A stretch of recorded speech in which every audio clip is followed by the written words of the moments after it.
Welcome to the new Camtasia Studio.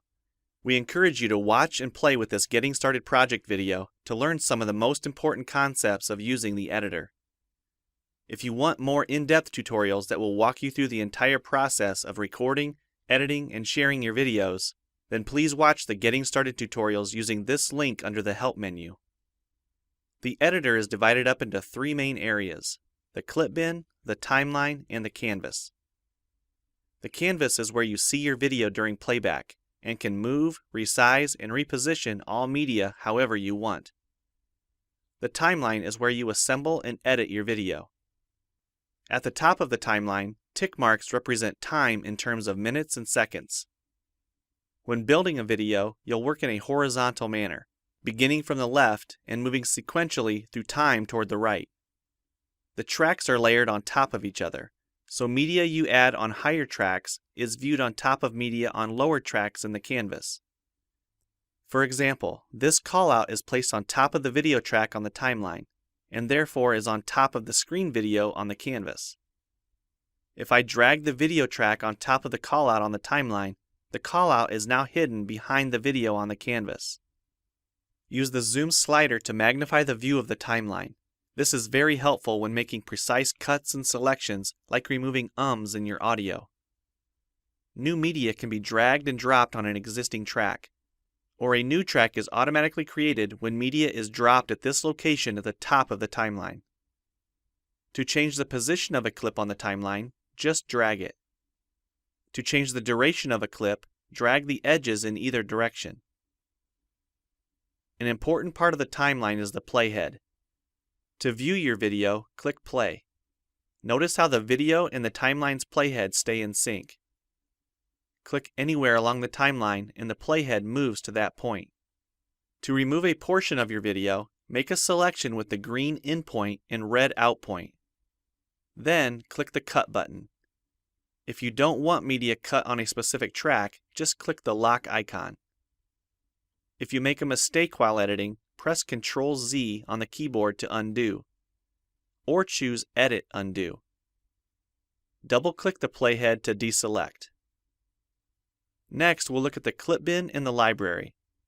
The clip bin holds recordings, audio files, images, and title slides being used in the project you're currently working on. The library stores video clips, intros, callouts, title slides, and other media assets you want to use from project to project. It is pre-populated with professional content you can use in your videos. You can download more media from our website by clicking this link. You'll find a lot more music, callouts, and animated titles to use in your projects, and it's all free. Once you find something you like this callout for example, just drag it to a track on the timeline and resize and reposition it as needed. Double-click the callout on the canvas to open the Callouts tab and edit the text, or change any of the text properties like color or size. You can find a number of other callouts to use in your projects by expanding the Shapes menu. You've probably noticed the video zooming in and out at times, for example here when it's zooming into the timeline. To learn more about adding and customizing zoom and pan animations to your video, check out the other Getting Started tutorials on our website. We've talked about some of the tabs already, but be sure to explore the others for adding and editing special effects. If they don't all show up as tabs, click on the More tab to explore others, like the speech-to-text capabilities and captions, and the improved quizzing. Also, transitions can now be dragged directly to the timeline and added on top of clips. So we've shown a few ways you can navigate and edit your video. But how do you get content into your video? To make a new screen recording, click the Record the Screen button. If you already have an audio or video recording you'd like to use, click the Import Media button. When you're done with your video project, you'll need to click the Produce and Share button to create a shareable video.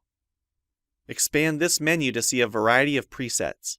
We have a new video player that plays back your MP4 video and includes other interactive features like table of contents, closed captions, quizzes, and even hotspots. These features are available when hosting your video on TechSmithScreencast.com or the video and player on your own web server. This player provides playback on multiple devices with just one video, whether it's a phone, tablet, laptop, or desktop computer. Well, it's time for you to try Camtasia Studio for yourself using the content on the timeline, or better yet, create your own. We have lots of free tutorials on our website, and I recommend you begin with the Getting Started series. Also, the help file inside Camtasia Studio tells you how to use each of the Camtasia Studio features and applications. One last thing, if you ever want to open this Getting Started project again to view or practice with, use this link here. Thanks for watching, and we hope you enjoy Camtasia Studio.